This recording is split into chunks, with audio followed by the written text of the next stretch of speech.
So that's one of the problems, but it's important that we look at these things in terms of African history. Now, when we come to African American history and African American studies right here in the United States, besides the fact that it starts out with slavery, we fail to oftentimes distinguish between the history they give us and the history that they don't give us. And here's what I mean by that.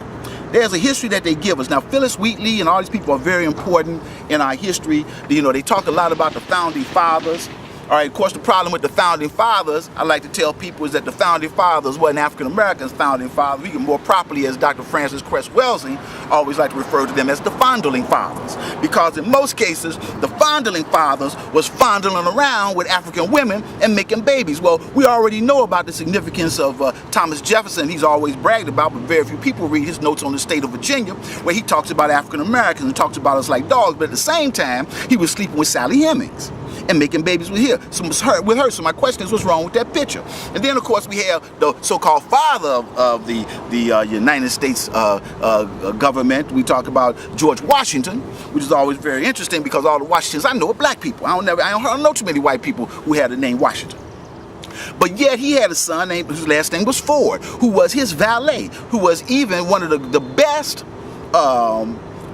this is one of the best equestrians and horsemen with him and following him around everywhere. But people don't like to talk about that. So when we start dealing with all of these people, we have to recognize there's some history. Now, the other thing we have to look at when we talk about the Revolutionary Wars and the Civil War and all these things, and why they were African Americans who fought in all these wars, which is very, very true. However, you know, there are a lot of people that are never talked about.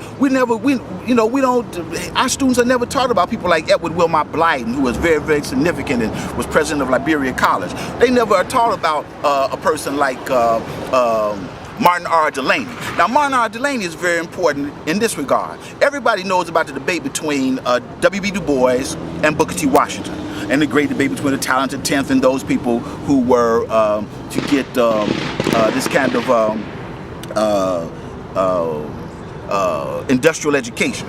However, very few people know about the debate between Martin Robinson Delaney, and Frederick Douglass, which were having a similar debate. But the reason why they don't know about that debate is because Martin R. Delaney was trying to tell African Americans in this country to get your act together, get your economic act together, become more communal, and so that you could become independent in terms of your wealth and your resources. Whereas kind of Frederick Douglass, among other things that he was dealing with, was kind of talking about people having their own stuff here and trying to integrate and work with the society. And that was a conflict, but they didn't want to tell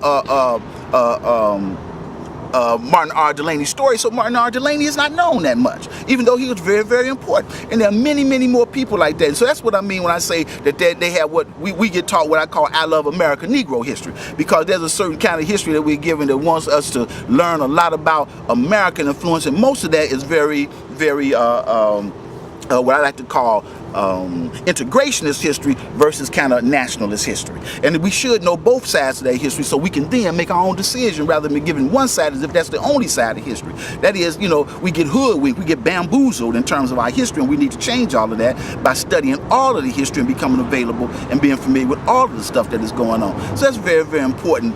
And then, of course, I teach philosophy. In my philosophy classes,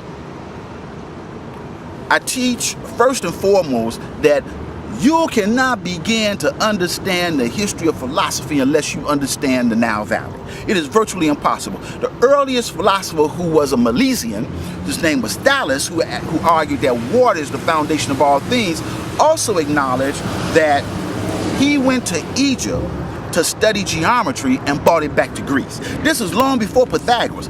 Pythagoras is taught to be the father of geometry, but how could Pythagoras have been the father of geometry when the pyramids of Egypt, particularly those at Giza, which have been around forever and were around when the ancient Greeks were nothing but a bunch of embryos? How could he have been the father of geometry when geometry already existed long before he existed? And of course, Thales already acknowledges that he went to Egypt to study geometry. Pythagoras himself spent 22 years in Egypt studying his ideas. His idea of the transmigration of the soul is nothing but a retranslation of the book that is called the Peret Im Heru, or the book of the coming forth by day, or the book of the coming into the light, that is mistranslated because people read E.A. Wallace Budge's mistranslation that he called the book of the dead. It ain't got nothing to do with dying. It got everything to do with living. And so there are always plenty of examples of that. Aristotle's position in the metaphysics, when he talks about the idea of the unmoved mover, you know, and the whole concept of being was already written a long time ago in ancient Egypt in what's called the Shabaka stone. So these are things that they all study, and they all acknowledge that they went to Egypt to get these things. Even Aristotle himself acknowledged that Egypt was the place that was the birthplace of mathematics and of sciences and of droughts and playing dice and all these things. He openly admits those things, but of course we don't talk about those things or read about those things. But it's important that we know that and to understand the transition from ancient Egypt to Greece, which occurred when Alexander came in. They call him Alexander the Great. I'd rather call him Alexander, the father of Philip the Macedonian, king of the barbarians. That's what he really was, because nowhere in ancient history do you ever read of Alexander being called the Alexander the Great. You know, he was great for one thing, great for slaughtering people. That's what he did real good. And also, but bringing the world in. So there's a lot of that kind of history, and oftentimes if we don't study, when we study ancient history, oftentimes we miss the history of Africa in the history because we've been conditioned to believe that there was no history in Africa, and that basically comes out of the work of Friedrich Wilhelm Hegel in his work on the philosophy of history and the philosophy of right. So that's where those ideas come from. So that's kind of what I do.